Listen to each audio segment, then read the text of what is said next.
வணக்கம் நண்பர்களே, இன்றைய வீடியோவில் நம்ம என்ன பார்க்க போறோம்னா 2023க்கான கொஸ்டின் பேப்பர் வந்து அனலைஸ் பண்ணிட்டு இருக்கோம். அதோட தொடர்ச்சி ஃபர்ஸ்ட் 25 கொஸ்டின் பார்த்துட்டோம். அடுத்த 25 கொஸ்டின் பார்க்கலாம். ஓகே, ஒருமை பன்மை பிழையற்ற தொடர் எதுன்னு கேட்டிருக்காங்க. மனிதர்கள் மருத்துவத்தை பற்றி எப்போதும் அறிந்து கொண்டார்கள். இங்க பன்மையில வந்திருக்கு. அப்ப இங்கேயும் என்னவா தான் இருக்கணும்? பன்மையில தான் இருக்கணும். ஓகேவா? இங்க பாருங்க, இங்க பன்மையில கொடுத்துட்டு இங்க வந்து ஒருமையில கொடுத்துருக்காங்க. அது மாதிரி கொண்டனெல்லாம் வராது. சரியா? இங்க மனிதர்னு ஒருமையில கொடுத்துட்டு இங்க பன்மையில கொடுத்துருக்காங்க. அப்ப இது மூணுமே தவறு. இதுதான் கரெக்ட். ஓகே, அடுத்தது சொற்பொருள். சேகரம். சேகரம்னா கூட்டம். கெடிக்கலங்கி, மிக வருந்தி, விண்ணம் பற்றுச்சு அப்படின்னு சொல்லுவாங்களே, அதான் சேதம். வாகு அப்படின்னா கூட்டம். ஓகே, இல்லையே, இல்லை இல்லை இல்லை இல்லை சாரி என்ன சொல்லியிருக்காங்க, இன்னொரு பார்க்கலாம். வாகுனா சரியாகன்னு வரணும். சேகரம் அப்படின்னா கூட்டம்.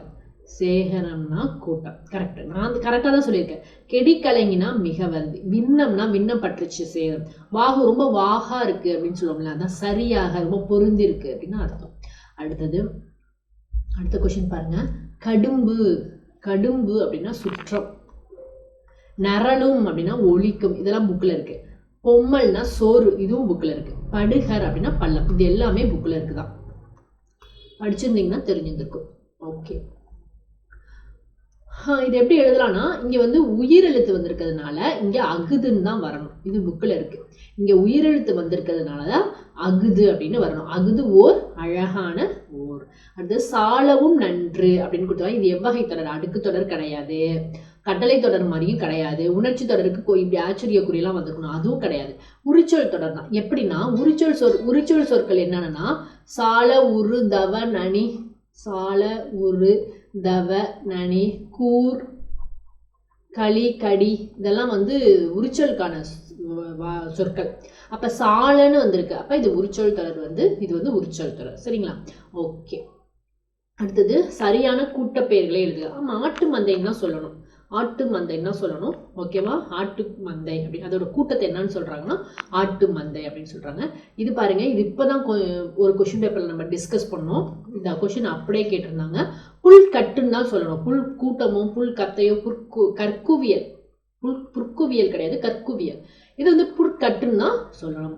அன்பும் அறனும் உடைத்தாயின் இல்வாழ்க்கை பண்பும் பயனும் அது. இதை பார்த்தோன்னே கண்டுபிடிச்சலாம். இது நிரல் நிறை அணி. நிரல் நிறை அணினா என்னன்னா, சொல்லையும் பொருளையும் வரிசையாக நிறுத்தி அவ்வரிசைப்படியே பொருள் கொள்ளும் முறைதான் நிரல் நிறை அணி. சொல்லையும் பொருளையும் வரிசைப்படுத்தி அவ்வரிசைப்படியே பொருள் கொள்ளும் முறைதான் நிரல் நிறை அணி.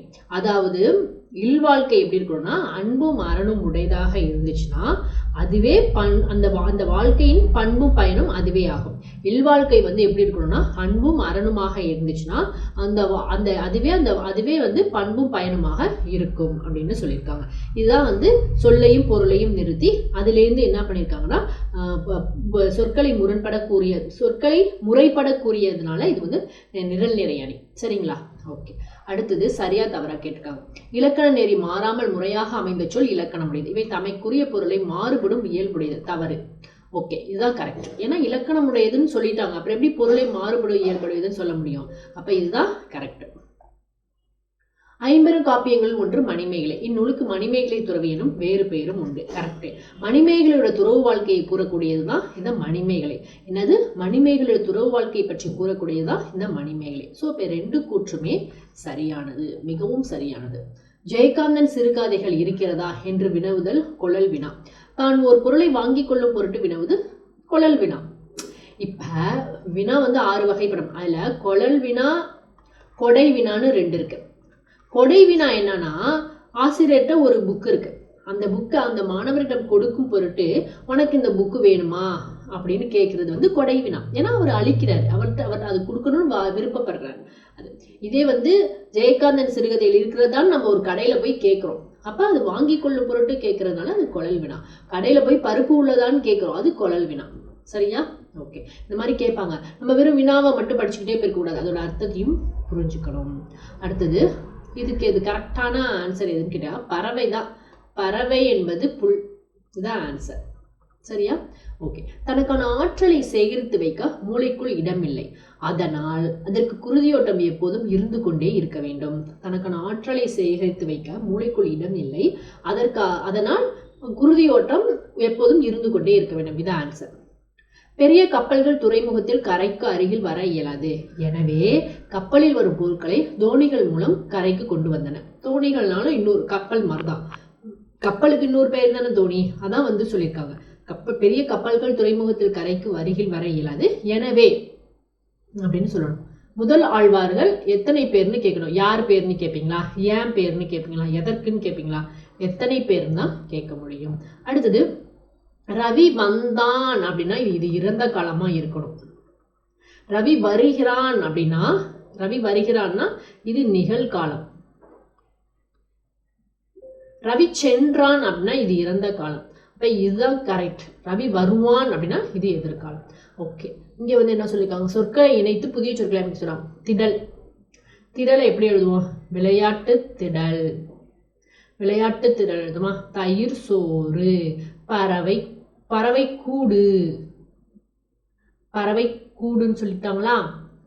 அடுத்தது பறவை, பறவை கூட்டம், சாரி பறவை கூட்டம்.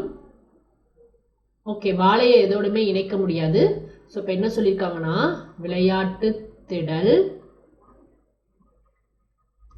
தயிர் சோறு,